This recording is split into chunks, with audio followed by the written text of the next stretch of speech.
राधे राधे मित्रों, आज के प्रसंग के माध्यम से हम जानेंगे कि कौन से पुत्र की मृत्यु पिता से पहले हो जाती है और यह किस पाप के कारण होता है। प्रिय मित्रों, इस प्रकार की घटनाएं अक्सर हमें देखने को और सुनने को मिलती है। किसी पिता के सामने उसके जवान पुत्र की मृत्यु हो जाती है और दोस्तों, पुत्र की माता पिता को बहुत प्रताड़ित करते रहते हैं, उनके साथ दुश्मनों जैसा व्यवहार करते हैं। तो चलिए हम बताते हैं कि पिता से पहले पुत्र की मृत्यु कैसे हो जाती है। तो आइए जानते हैं एक अत्यंत सुंदर कथा के माध्यम से। हम बताएंगे कि पिता से पहले पुत्र की मृत्यु कैसे हो जाती है और किस कारण हो जाती है। एक बार की बात है, देवलोक में अग्नि, वरुण, बृहस्पति, शुक्र या शरण आदि सभी देवता घर गरुड़ उपस्थित थे। उनके बीच में कुछ ज्ञान चर्चा चल रही थी। कुछ देवता गरुड़ से प्रश्न करते हैं कि उसमें से जिन देवताओं को प्रश्न का उत्तर पता था वह बताते थे। ऐसे करते करते सबका बारी बारी से बात आया तो सारे लोग प्रश्न देते हुए कहते हुए सबका बड़ी खत्म हो जाता है। जब अग्निदेव का बारी आता है तब अग्निदेव ने पूछा कि देव जी घर उन्होंने पूछा कि हे सारे देवी देवता, ऐसा कौन सा पुत्र है जिसकी मृत्यु पिता से पहले हो जाती है। तब अग्निदेव बोले कि मेरा दूसरा प्रश्न यह है कि किस प्रकार के पुत्र अपने माता पिता को प्रताड़ित करते हैं और उन्हें डायरेक्शन दुख प्रदान करते हैं। तब अग्निदेव के प्रश्न सुनकर सारे देवी देवता अपने मन में विचार करने लगे और गहरी सोच में पड़ जाते हैं। प्रिय मित्रों, जिस पिता के सामने ही उसके जवान पुत्र की मृत्यु हो जाती है, उस पिता के हृदय में कितना दुख होगा। विधि के विधान यह होना ही चाहिए, पहले पिता की मृत्यु फिर पुत्र की मृत्यु होनी चाहिए, तभी तो पुत्र अपने पिता का अंतिम संस्कार कर सकता है। लेकिन कई बार पिता से पहले पुत्र की ही मृत्यु हो जाती है।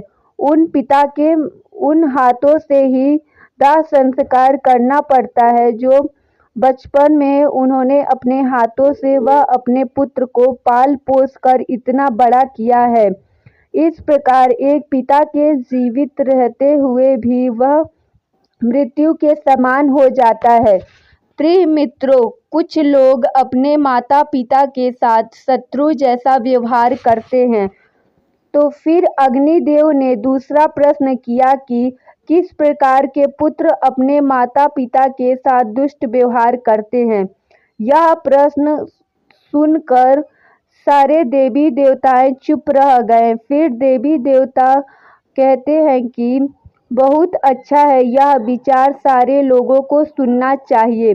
फिर नारद जी कहते हैं कि हे अग्निदेव, मनुष्यों के कर्म और भाग्य उसके पुनर्जन्म पर निर्भर करता है और कहते हैं कि यह भी जरूरी नहीं है कि उसके पूरे कर्म और भाग्य पिछले जन्म पर ही निर्भर हो, लेकिन पिछले जन्म के कर्म कुछ ऐसे होते हैं जिसका हिसाब किताब पुनर्जन्म में बिताना पड़ता है। प्रिय मित्रों, पहले हमें यह समझना होगा कैसे ऐसा होता है। तो चलिए हम अपने द्वारा किए गए कार्य गलती कर्मों पर प्रभाव पड़ते हैं और आपके कर्म ही आपके भविष्य पर निर्धारित करता है। हम बताएंगे कि कर्म 3 प्रकार के होते हैं। पहले संचित कर्म, दूसरा प्रभाव, तीसरा क्रिया मार्ग। इन तीनों कर्मों का फल अलग अलग मनुष्यों को मिलता है। इसमें से जो संचित कर्म होते हैं वह हमारे पिछले जन्मों में जो किए हुए होते हैं वह इस जन्म में हमें मिलता है। यह इसका कर्म दीर्घकाली होता है और हमें इस जन्म में चुकाना पड़ता है। ऐसे कर्म हमारे अगले जन्म में साथ देते हैं और इसी कर्म की वजह से कभी कभी हमारे जीवन में दुख और कभी कभी हमारे जीवन में खुशी प्रदान होती है। मृत्यु के बाद यह भौतिक शरीर तो नष्ट हो जाता है लेकिन कर्मों का चुकाना पड़ता है। जैसे इनका बात देवऋषियों बात कर रहे चुप हुए थे। सारे देवी देवता बोलने वाले ही थे कि देवश्री हमें कुछ समझ में नहीं आया, अच्छे से विस्तार से बताएं। तो नारद जी कहने वाले कि देवता आप लोग ध्यान से सुनिए।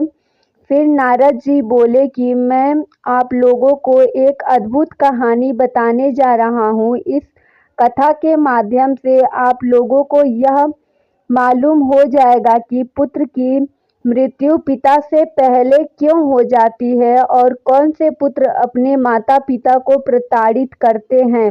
नारद जी की आवाज़ सुनकर सभी देवी देवताएं चुप हो जाते हैं और कथा सुनने लगते हैं। मित्रों, कथा सुनाते हुए नारद जी कहते हैं कि देवता प्राचीन समय में एक गांव में एक किसान रहता था।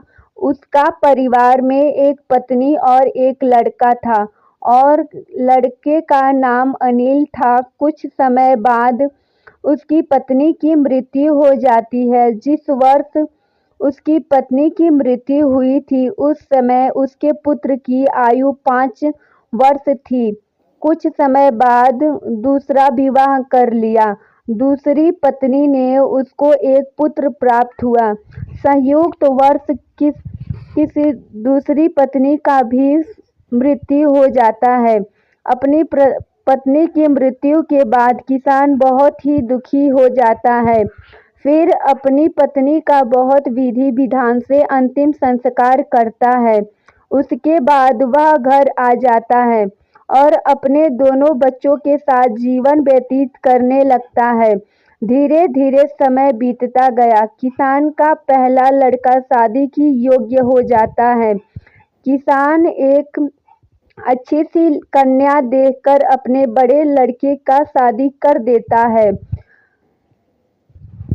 ऐसे ही बीते तो अचानक किसान बहुत ही तबीयत खराब हो जाता है। उसका बड़ा लड़का बहुत ही जांच पड़ताल वैद्यों से करवाता है लेकिन वह ठीक नहीं हुआ। वह फिर एक दिन मृत्यु को प्राप्त हो गया। प्रिय मित्रों, जो किसान की दूसरी पत्नी से लड़का पैदा हुआ था वह अपने भाई के साथ रहने लगा। बड़े भाई अपने छोटे भाई को बहुत ही प्रेम भावना से रखता था। धीरे धीरे समय बीतता गया। फिर अचानक से उसका दूसरा लड़का बीमार पड़ जाता है। तब उसकी हालत ज़्यादा खराब होने लगती है। तब ज़्यादा तबीयत खराब हो गया था। तब अनिल ने उसकी जांच करवाना बड़े बड़े वैद्यों से करवाना स्टार्ट कर दिया परंतु उसकी कोई राहत नहीं मिली। आगे देवर्षि नारद जी बोले कि देवताओं लोग कहानी ध्यान पूर्वक सुनिएगा कि अब आप लोगों को पता चलेगा कि किन कर्मों के कारण पिता से पहले पुत्र की मृत्यु हो जाती है।